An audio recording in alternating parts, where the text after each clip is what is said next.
কথায় আছে বাঙালি নাকি 12 মাসে 13 পার্বণ, ঠিক তেমনই হচ্ছে পৌষ পার্বণ। তো পৌষ মাস তো প্রায় দেখতে দেখতে শেষই হয়ে গেল। আর পৌষ মাসের এই শেষ দিনটাতে আমাদের বাঙালিদের সবার ঘরে ঘরেই কিন্তু পিঠে পার্বণ এই সমস্ত কিছু লেগেই থাকে। তো পৌষ মাসের শুরুটাও যেমন একটা উৎসবের মতো আয়োজন করে লক্ষ্মী মাস বলেই চলে, আর পৌষ মাসের ঠিক শেষ দিনটাতেও কিন্তু তাই। তারপরের দিনকে সকালেই হয় মকরের স্নান। তো এসব নিয়েই চলতে থাকছে আর কি। তো hello everyone, good morning and welcome back to my channel. আমার নতুন একটি ভিডিওতে তোমাদের সবাইকে জানাই অনেক ভালোবাসা, অনেক অনেক ওয়েলকাম। তো সকালবেলাতে সবজি টবজি সব কিছুই কেটে নিয়েছিলাম, আজকে হবে নিরামিষ। তো সেই কারণে এদিকে শাকটা কেটে রেখেছিলাম, ওটা হচ্ছে পালং শাক বেগুন দিয়ে। আর আজকে সকাল থেকে দেখো একটা কেমন মেঘলা মেঘলা আকাশ। তো এই দুটো দিন হয়তো এরকমভাবেই চলবে। তো সকালবেলা চলে এসেছি, এখন ঘরগুলোকে ভালো করে পরিষ্কার টরিষ্কার করে নিচ্ছি, কারণ আজকে যেহেতু পৌষ সংক্রান্তি আর এমনিতেও হচ্ছে লক্ষ্মী পুজো, কারণ আমাদের বাড়িতে লক্ষ্মী পুজোটাই হয়। আর আমাদের বাড়িঘর তো কারোর পরিষ্কার অপরিষ্কার রাখাটা উচিত নয়। তো সেই জন্য সকালবেলাতে সব কিছু বাসি যে কাজগুলো থাকে সেগুলোকে প্রথমেই চেষ্টা করি সব কিছু করে নেওয়ার। আর আজকে যেহেতু রোদটা এখনও হয়নি, তাই ভিজে জামাগুলো এখন ফ্রিজের ওপরে রাখা আছে। তো আর একটু রোদ উঠলে তারপরে ওইগুলোকে বাইরে নিয়ে গিয়ে একটু একটু করে মেলে দেবো। রেখে আসলাম, তো এখন ঘরটা ঝাড় দিয়ে মুছে টুছে রেখে দিলাম। আর ফ্যানটা চালিয়ে নিয়েছিলাম, কারণ জানলাগুলো এখন খোলা যাচ্ছে না, প্রচণ্ড বাইরে হাওয়া। কালকেও ঠান্ডা ছিল, আজকেও প্রচণ্ড পরিমাণেই ঠান্ডা।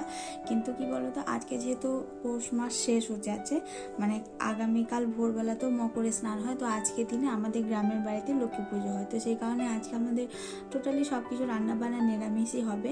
আজকে হয়েছে পালং শাক, বেগুন আলু এসব দিয়ে একটা শাক হবে, ডাল হবে, আর কিছু ভাজাভুজি একটু করে নেবো, এরকমই খাবো। আর কালকে খেয়েছিলাম হয়েছিল খিচুড়ি। তো খিচুড়িটা আমি খুব একটা পছন্দ করি না, যার জন্য আজকে কিন্তু ভাতই করবো। তা এদিকে ভাতটা বসিয়ে রেখেছি, এদিকে ঘরটা সব মোছা হয়ে গেলো। এখন আছে পুজো বাকি আছে, মা স্নান করতে গেছে, মা স্নান করেছে পুজো করবে, ততক্ষণে আমি গিয়ে স্নানটা করে নেবো, ব্যাস। তো এই হচ্ছে এখনো পর্যন্ত রুটিন। তো চলো তাহলে, এখন রান্নাবান্নাটা একটু হাফ হয়ে আছে, আর বাকিটা পরে তো করা হবে। ভাতটা বসিয়ে রেখে ঢাকা দিয়ে রেখে আছে। তো চলো তাহলে, এখন আজকে আমিও আর মাথাতে আজকে তেল দিয়ে নিয়েছিলাম, যেহেতু আজকে শ্যাম্পু করবো। 3 দিন হয়ে গেছে, 3-4 দিন, কালকে একটু বেরিয়েছিলাম, তো সেই কারণে পুরোপুরি চুলটা ধুলো হয়ে আছে। তো চলো আজকে শ্যাম্পু যেহেতু করবো। আর আজ রোদটা এইমাত্র উঠেছে, এখন প্রায় মোটামুটি 10:30 11:30 বাজে। তো এখন এইমাত্র রোদ উঠেছে, তো স্নানটা এইমাত্র করে নেবো, যাতে চুলটা শুকিয়ে যায়, যেহেতু বড় চুল তো শুকাতে একটু অসুবিধা হয়। তো চলো, তোমাদের সাথে আবার পরে কথা হচ্ছে। এদিকে দেখতে দেখতে বেলা ঘুরিয়ে বেজে গেছে এখন 11টা। তো এখনও পর্যন্ত রোদের দেখা কিন্তু মিলল না। সম্ভবত এই দুটো দিন, মানে পৌষ সংক্রান্তি মকর সংক্রান্তি, এই দুটো দিন কিন্তু এরকমভাবেই চলবে। তো সকাল সকাল স্নান করে এখন চলে এসেছি, পুজোটাও দিয়ে নিলাম মহাদেবকে, ভোলেনাথকে, যেটুকু পেরেছি সেটুকু ফুল টুল যা পেয়েছি তাই। আর এই রক্ত গাঁদাগুলোই পাওয়া গেছিলো গো আজকে। তো এই গাঁদাগুলো কিন্তু শিব ঠাকুরকে না দেওয়াই ভালো, তবু না পাওয়ার জন্য আজকে দিলাম। মা লক্ষ্মীর জন্য এখানে ধূপ ধান দূর্বা করি যা যা লাগে সে সব কিছু দিয়ে, ফল মিষ্টি এসব দিয়ে একটু ফলের ভোগ দিয়ে দিয়েছিলাম। আর আমাদের গ্রামের বাড়িতে কিন্তু মা লক্ষ্মীর ভোগটা অন্যরকমভাবে হয়, সেখানে ভাতের ভোগের 5 রকম 7 রকম ভাজা দিয়ে দিতে হয়। তো এগুলো এখন আর কিছু করা হবে না এবছর, যেহেতু আমাদের বিধি নিষেধ আছে সেই জন্যই। তো এদিকে রান্নাবান্না সব কিছুই কমপ্লিট। আর আজকে কিন্তু টোটালটাই কিন্তু একটা নিরামিষ পদই ছিল, কারণ লক্ষ্মী পুজোর দিনকে কিন্তু আমিষ ঘরে করতে নেই। তো এখানে পালং শাক রয়েছে, তার সাথে রয়েছে করলা ভাজা, আর সঙ্গে তো গরম ভাত তো ছিলই, কারণ শীতের দিনে গরম ভাত ছাড়া তো খাওয়া যায় না, তো ভাতটা শেষের দিকেই করা হয়। তো এই ছিল আজকে দুপুরে লাঞ্চের মেনুতে। আর তার সাথে অবশ্যই রয়েছে স্যালাড। স্যালাডটা আমি আগেই কেটে নিয়েছিলাম, তো একটু একটু করে সব কিছু মোটামুটি জোগাড় করে নিয়েছিলাম। আর আগে এটা অভ্যাস ছিল না নিরামিষ খাওয়া, কিন্তু এখন সময়ের সাথে সাথে অনেক কিছুই অভ্যেস করে ফেলেছি। আর একটা সুঅভ্যাস গড়ে তুলতে একদিনে হয় না, সেটার জন্য কিন্তু অনেকটাই টাইম লেগে যায়। তো এদিকে খাবার সাজিয়ে নিয়ে চলে এসেছি। তো এখন বাজে মোটামুটি 2টো। তো চলো তাহলে এখন খাওয়া দাওয়া করা পারলে এখন খাওয়া দাওয়া করে তারপরে এদিকে চলে এসেছি দুপুরবেলাতে একটু দইটা খেয়ে নিতে, কারণ এই দইটা তো আগের দিনকে রাতেই করে রাখা হয়েছে। তো এখন বাজে দুপুর 3টে পেরিয়ে গেছে, 3:30 বাজে। তো আমি আমার খাওয়া দাওয়া হয়ে গেছে অনেকক্ষণই, বাসন টাসন ধুয়ে সব কিছু রেডি করে রাখলাম। আর এখন এখানটা একটু দাঁড়িয়ে আছি, এই যে পিছনে সূর্য প্রায় একেবারেই এদিকে চলে গেছে, তো একটু দাঁড়ালাম। তো চলো এখন ঘরে যাবো। তো বন্ধুরা, খাওয়া দাওয়া অনেকক্ষণ কমপ্লিট করে নিয়েছি, এখন শুধুমাত্র একটু বসলাম। প্রায় আজকে তো খেয়েছিলাম, প্রায় একটু দেরি হয়ে গেছিলো, 2-2:30 বেজে গেছিলো, না 2:30 না 2টোর দিকে খেতে বসলাম, তারপর খাওয়া দাওয়া করে উঠলাম। আজকে সেরকম কিছু রান্না হয়নি, ওই একটু শাক হয়েছিল, বাঁধাকপি হয়েছিল, আর তো একটু করলা ভাজা, এটুকুই জাস্ট, আর কিছুই ছিল না সেরকম। যেহেতু আজকে লক্ষ্মী পুজো, তো সেই কারণে আমাদের আজকে মোটামুটি নিরামিষই খেতে হয়। আর এতক্ষণ ওদিকটা দাঁড়িয়েছিলাম রোদের মধ্যে, যেহেতু শ্যাম্পু করেছিলাম তো চুলের জটটা ওইদিকে ছাড়িয়ে নিলাম। আর পুরো চুলটা এই মাঝখানগুলো পুরো ভেজা থাকে, তো ভেজা থাকলে অনেকটা অসুবিধা হয়।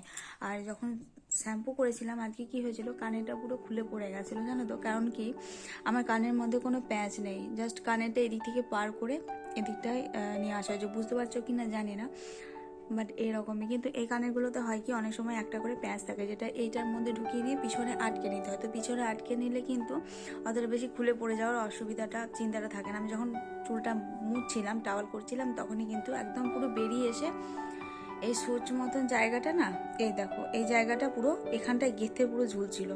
তো সেই জন্য দেখতে পেলাম, তার জন্য আবার টেনে দিলাম, তো ভিতর দিকে ঢুকে গেছে। এই কানেরগুলো এরকমই একটা করে অসুবিধা। আবার প্যাঁচ লাগানো যে কানেরগুলো হয় ওগুলো আছে, কিন্তু আমি ওগুলো পরে থাকতে পারি না। ওগুলো পরে থাকলেও যখন আমি চুল আঁচড়াই বা ফেস ওয়াশ করি, তখন চুল মুখটা মুছি, তখন বেরিয়ে চলে আসে। তো সেই জন্য তো চলো এখন একটু মতো শোবো, তারপর দেখি কোনো কিছু একটা করবো। তো চলো, তোমাদের সাথে আবার দেখা হবে ঠিক সন্ধ্যাবেলায়। তো বন্ধুরা, গুড ইভিনিং। এখন বাজে সন্ধ্যা 6:30। আর দেখো আজকের মতো আমাদের পিঠে করা শুরু হয়ে গেছে। এটা হচ্ছে কি নাম, এটা পাটি সাপটা পিঠা। আর এটা ভিতরে যে পুরটা দেওয়া হয় সেটা মিষ্টি, সন্দেশ টাইপের যে মিষ্টি সেটা দিয়ে দেওয়া হয়েছে। আর এখানে আরো কিছু চাল আছে, মানে যেটাকে ব্যাটারটা তৈরি করতে হয়, এটা দিয়ে সরু চাকরি যেগুলো হয় সেগুলো হবে। আর আজকে এইগুলোই এতগুলো হয়েছে। তো চলো তাহলে এগুলো পুরোটাই বানিয়ে নেওয়া যাক। এখন মোটামুটি অতটাও সন্ধ্যা লাগেনি, কিন্তু অনেকটাই যেহেতু দেরি হবে সেই কারণে এগুলো বানিয়ে নিয়েছি। আর ওইদিকে আরও কিছু চাল আছে, তো যে ওটা দিয়ে কি হবে আমি জানি না ঠিক। আমি এই পিঠের ব্যাপারটা অতটা বলতে পারবো না। তো এগুলো মাই করে, মাই বানাচ্ছে। আর আমি এইমাত্র সন্ধ্যা টন্ধা দিয়ে এসেছি, এখনও কিছু খাওয়া হয়নি। তো মোটামুটি এরপরে একটু চা করব, চা খাবো, তারপর বাকি যা এই কাজগুলো আছে সেগুলো তারপরে কমপ্লিট করব। তো এখন সন্ধ্যাবেলা বানিয়ে নিলাম 1 কাপ চা, তার সাথে নিলাম 2 বিস্কিট। আর শীতের সন্ধ্যাবেলায় 1 কাপ গরম চা, বিস্কিট, এটা হলে কিন্তু সন্ধ্যাটা একেবারে জমে যায়। পাশে রয়েছে গোপাল ভাই। আমি যখনই যা কিছু খাই তখনই গোপাল ভাইকে একটু দিই, তারপরে আমি কিন্তু খাই। তো বেশ ভালো লাগে ব্যাপারটা, কারণ ওকে কিন্তু ঠাকুর হিসাবে না, নিজের ভাই হিসাবে বা নিজের সন্তান হিসাবে দেখলেই ঠাকুর অনেক খুশি হয়। তো গোপাল ঠাকুরকে অনেক ছোটোবেলায় নিয়ে এসেছিলাম, যখন আমরা নবদ্বীপ গিয়েছিলাম ঘুরতে, তখন থেকেই কিন্তু গোপাল ভাই আমাদের সাথেই আছে। আর আমাদের খুবই ছোট্ট গোপাল, তো যাকে খুবই ভালোবাসি আর খুব ভালোও লাগে। আর এদিকে আমি চলে এসেছি এখন রান্নাঘরে। এখন পিঠেটা আমি বানাবো, কারণ মা এখন গিয়েছে মাসির বাড়িতে। তো সেই কারণেই ভাবলাম তো চলো বাকি যেগুলো আছে সেগুলো আমি বানিয়ে নিই। তো একটু চেষ্টা করলাম, আগে এই কাজগুলো অতটা ভালো করতে পারতাম না, কিন্তু এখন চেষ্টা করতে করতে আস্তে আস্তে নিজে শিখে গেছি। চেষ্টা করলে মানুষ সব কিছুই করতে পারে। আসলে ব্যাপারটা হচ্ছে এই পিঠেটা দেওয়ার পর কিন্তু পিঠেটা উঠতে চায় না, মাঝখান থেকে ভেঙে যায়। এটার জন্য একটু ভয় লাগছিলো। তো দেখতে দেখতে সব কিছু শিখে গেছি। মেয়েরা কিন্তু মাদেরকে বেশি ফলো করে জানো তো। মারা যেভাবে কাজগুলো করে, রান্নাবান্না কখনো কাউকে শিখিয়ে দিতে হয় না। তো রান্নাগুলো দেখতে দেখতে আস্তে আস্তে শিখে যাওয়া যায়। কিন্তু কিছু আদব কায়দা কিছু থাকে, সংসারের প্রত্যেকটা কাজ কিন্তু ভিন্ন রকম হয়। মারা যেভাবে পারে আমরা হয়তো অতটা পারি না, কিন্তু একটা সময় এসে সবাই সব কিছু কিন্তু করে ফেলতে পারে এই কাজগুলো। এখন বাজে 8:30। আমি যখন থেকে পিঠে বানাচ্ছিলাম তখন মোটামুটি 7:30 বাজছিল। তো ওই আধ ঘন্টা মতো লেগেছে আমার বানাতে। তারপর মারা গেছে, তো মারা এখনও আসেনি, মা মাসির বাড়িতেই রয়েছে। আমি সব কিছু কাজ কমপ্লিট করে নিলাম, গ্যাস ট্যাসগুলো পরিষ্কার করেছি। আমি একটু এখন বসলাম। আর মোটামুটি সবই হয়ে গেছে। তো আজকে রাত্রে আর তো বেশি কিছু হবে না, ওই পিঠে মুড়ি এসবই সবাই খাবে। তবে আমি মুড়ি টুড়ি খাবো না রাত্রে, আর ওই 2 পিঠে খাবো, বা যেটুকুতেই হয়ে যাবে। আগে কি বলতো, আগে আমাদের বাড়িতে অনেক কিছুই হতো, মানে সিঙ্গারার মতো যে পুর ভরা পিঠে হতো না, তো সেগুলো মা অনেক কিছুই বানাতো। কিন্তু এখন যেহেতু এই বছরটা আমাদের কালাউসে চলছে, মানে আমাদের বাড়িতে যেহেতু আমার কাকু মারা গিয়েছেন, তো সেই কারণে 1 বছর তো পুজো পার্বণ এসব, তারপর ভাইফোঁটা এরকমগুলো কিছু করতে নেই, মানে এগুলো একটা নিয়ম থাকে। তো সেই কারণে পুর ভরা জিনিসটা আর কি হবে না বাড়িতে। ওই তিল দিয়ে যে পিঠেটা হয় সেগুলো হবে না, ভাইফোঁটা এবছর পাইনি, এরকমভাবে অনেক কিছুই হয়।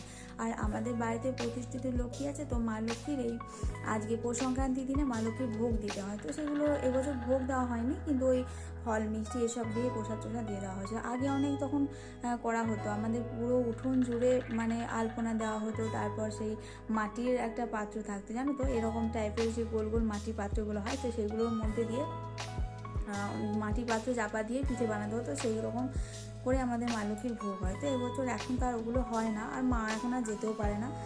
তো তো এরকমভাবে এখন এখানে দিই, আর ওখানে যে ছোটো কাকু আছে তো ওরা ও দিয়ে দেয় মা লক্ষ্মীর পুজোর ভোগ। তো চলো তাহলে, এখন তো শুধু এখন 8:30 বাজে, এখন তো খাওয়া দাওয়া করবো না, আর শুধু রাত্রে খাওয়া দাওয়া বাস। তো চলো এখন ভিডিওটা আমি এখনই শেষ করে দিচ্ছি। তো চলো, ভিডিওটা যদি ভালো লাগে অবশ্যই প্রতিদিনের মতো আজও বলছি অবশ্যই লাইক করো, আমার চ্যানেলটিকে সাবস্ক্রাইব করো। আমার ভিডিও যারা নতুন দেখছো তাদের যদি কিছুটাও ভালো লেগে থাকে তাহলে অবশ্যই আমার চ্যানেলটিকে সাবস্ক্রাইব করে আমার পাশে থেকো বন্ধুরা, তাহলে আমি অনেক খুশি হব।